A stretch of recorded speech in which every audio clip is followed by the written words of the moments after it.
बे समाव स्टुडिअ'आव दं आं जेंग्रें नार्जारी। नोंथांमोननि थाखाय मोनसे गोजोनथाव खौरां। उदालगुरि जिल्लानि गोबां लाइमोन आरो आइजोफोरा सर्बश्री हार्ब्स प्राइभेट लिमिटेड कम्पानिनि गेजेरजों गावनि आरो नखरनि जौगानाय आरो देहायारि मोजां थासारिखौ लाबोनो हादों। अबिनमन ब्रह्म बिथांनि फोरमायनाय बादिब्ला बे सर्बश्री हार्ब्स प्राइभेट लिमिटेड कम्पानियाव ओरैनो बेकार थायालासिनो गोबां रां खामायना गावनि जिउखौ सुंथानो हानायनि मोजां खाबु दङ। लोगोसे बे सर्बश्री हार्ब्सनिफ्राय लानाय दिहुनथाइफोरखौ लानानै मोजां मोनाखैब्ला एबा मोजां फिथाइ एबा रिजाल्ट मोनाखैब्ला रां हरफिननाय जायो होननानैबो फोरमायबावदों।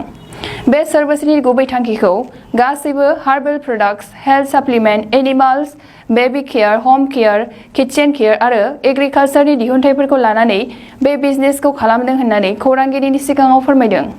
दानिया फैदो बिथाङा खौरांगिरिनि सिगाङाव मा फोरमायदों आबुङै मिथिना लानि। बिनामन ब्रह्म आङो क'क्राझारनिफ्राय बिलं खालामो। दिनैहाय जोङो बेवहाय उदालगुरियावहाय मोनसे जोङो मिटिं खालामदों। बेवहाय मिटिंआव नुजाफैदों दिल्लीनिफ्राय सासे आलासि। जोङो एक्सुवेलि मिटिं खालामदों होननो थाङोबा जोङो मोनसे कम्पानि मोनसे बिजनेस जिथुनाखि बिजनेस सापर्टनिखौ जोङो दिनै यं माने जोङो सेंग्राफोर बा दिनै बुहुत हाउस वाइफ माने बयनिबो थाखाय बे अपरचुनिटिया हाउस वाइफ बा दिनै जब मावबाय थानाय साख्रि मावबाय थानाय थ' बयबो बेवहाय पार्ट टाइम हिसाबै स्टार्ट खालामनो हायो। आंबो बिदिनो बे बिजनेसावहाय पार्ट टाइम हिसाबै स्टार्ट खालामदोंमोन। दिनै बे जाहैबाय मोनसे कम्पानि नामा जाहैबाय सर्बश्री हार्ब्स प्राइभेट लिमिटेड होनो। बे कम्पानिया हेड अफिस नायनो थाखाय थांबा कलकातायावहाय आङो बिदिनो 2 मान्थ आगोलावहाय कलकातायावहाय थांनानै फार्स्ट अफ अल नायग्रोदों। जोङो नायखांनायनि उनाव नैबे बिजनेसखौ जोङो स्टार्ट खालामदों।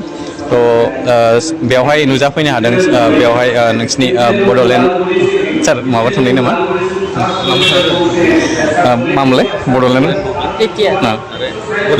बड'लेण्ड बुब्लि आरो बड'लेण्ड बुब्लि आरो SM निउसनि बेवहाय नुजाफैदों। बिनि थाखाय बहुत बहुत गोजोननाय थादों। बेवहाय जोङो एक्सुवेलि उदालगुरियावहाय जोंना टारगेट दङ जे जोङो मेक्सिमाम मानसिफ्रानो जाहाथे हेल्थ दा नायनो थाखाय थाङोबा बुहुतनानो हेल्थनि प्रब्लेम जायो।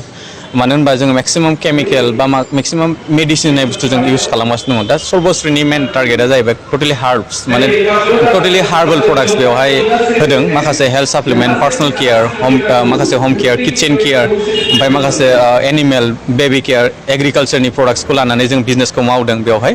दा उदालगुरियावहाय जोङो 9 तारिखआवहाय दखान मोनसे अपेनिं खालामदों। बुहुत मोजां मोनसे सोलिगासिनो दङ बिजनेसा।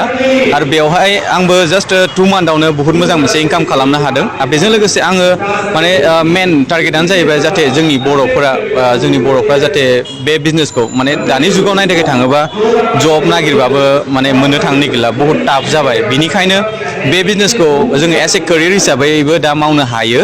दा बेवहाय नायनो थाखाय थाङोबा जों मा बेनिफिट मोनगोन होननो थाङोबा जोङो फार्स्ट अफ अल जोंनि हेल्थआ मोजां थागोन। हार्बेल प्रडाक्ट आरो प्रडाक्टआ गेरेन्टि गोनां प्रडाक्ट। जोङो हेल्थ साप्लिमेन्ट जिमान इउज खालामगोन बा जिमान हेल्थ साप्लिमेन्ट बेवहाय दङ जोङो जुदि प्रडाक्टखौ इउज खालामनानै जोङो जुदि मोजां रिजाल्ट मोनाखैब्ला जोङो प्रडाक्टखौ होफिननानै फैसाबो लाफिननो हायो। बेवहाय माखासे बिजनेस अपरचुनिटि दङ। जोङो जास्ट खालि दुखानखौल' सोलायनांगौ ओरैनो नायनो थाखाय थाङोब्ला।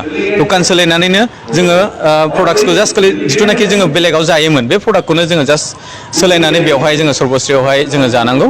होमबानो बेवहाय बुहुत मोजां मोनसे सुबिदा दङ बिजनेस अपरचुनिटि। जिथुनाखि बिजनेस अपरचुनिटिखौ मावनानै जों गावनि लाइफ गावनि जेनेबा ड्रिम्स गावनि सिमांफोर थायो माखासे बे ड्रिम्सफोरखौ जोङो फुलफिल खालामनो माने हागोन। थ' बिनिखायनो जोङो दा बेवहाय मावगासिनो दङ। दिनै बेवहाय मिटिङाव नुजाफैनो हादों। बिदिनो 50खौ मा होनो बर'नि आं थ' बेवहाय 50 खमसे खम 50 जन बेवहाय नुजाफैनो हादों बे मिटिङावहाय। बुहुत गोजोननाय मोनदों। बेजों लोगोसे जोङो फैबाय थानाय समावहाय बे उदालगुरि डिस्ट्रिक्टआवनो नेक्स्ट नभेम्बरावहाय जों प्रग्राम लाबोगोन। आसा खालामो बयबो जाहाथे बे बिजनेसखौ मावनानै गावबा गावनि सिमां गावबा गावनि आनएमप्लयमेन्टनि जिथुनाखि जोंनाव समस्या जानानै दङ दा जोंनि आसामाव होन बा जोंनि बे BTR-आवनो होन थ' बेफोर जाहाथे माने मानसिफ्रा बे बिजनेसखौ मावनानै जाहाथे बयबो इनकाम खालामनानै गावबा गावनि लाइफखौ गावबा गावनि ड्रिम्सखौ फुलफिल खालामनो हायो।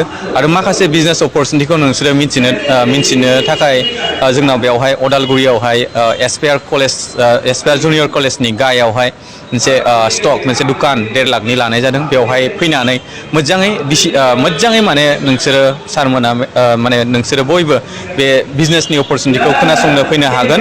बेवहाय नायनो थाखाय थाङोबा सर्बश्रीयावहाय प्रडाक्ट्सफोरा मेक्सिमाम 95%आनो बाय 1 गेट 1 मोनसे बायबाथाय मोनसे फ्रि दङ बेवहाय। ओमफ्राय बेवहाय जों माखासे प्रडाक्ट्स दङ MRP निफ्राय जों डिसकाउन्टआवहाय मोनगोन।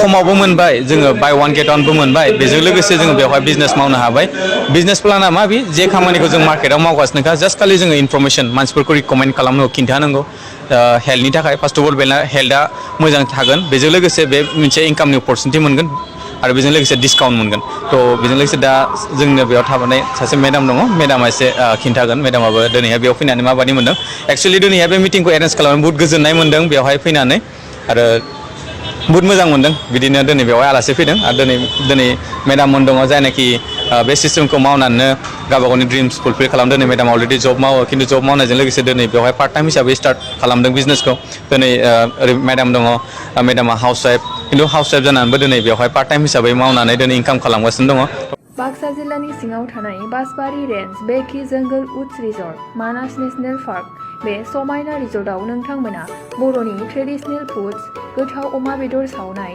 एवनाय लकेल दाउ बेदर बोरमा बेदर बायदि बायदिफोरखौ मोनजानायजों लोगोसे बाहेरायाव थानो थाखाय टेन्टनि सुबिदा दङ bonfire jeep safari rafting elephant ride tea garden walk आलादा आलादा एसि गोनां खथानिबो सुबिदा दङ बे सुबिदाखौ लानो थाखाय नैबे नाम्बाराव फन खालाम 910-174-9562 एबा 9707-614-012 आरो 986-483-2734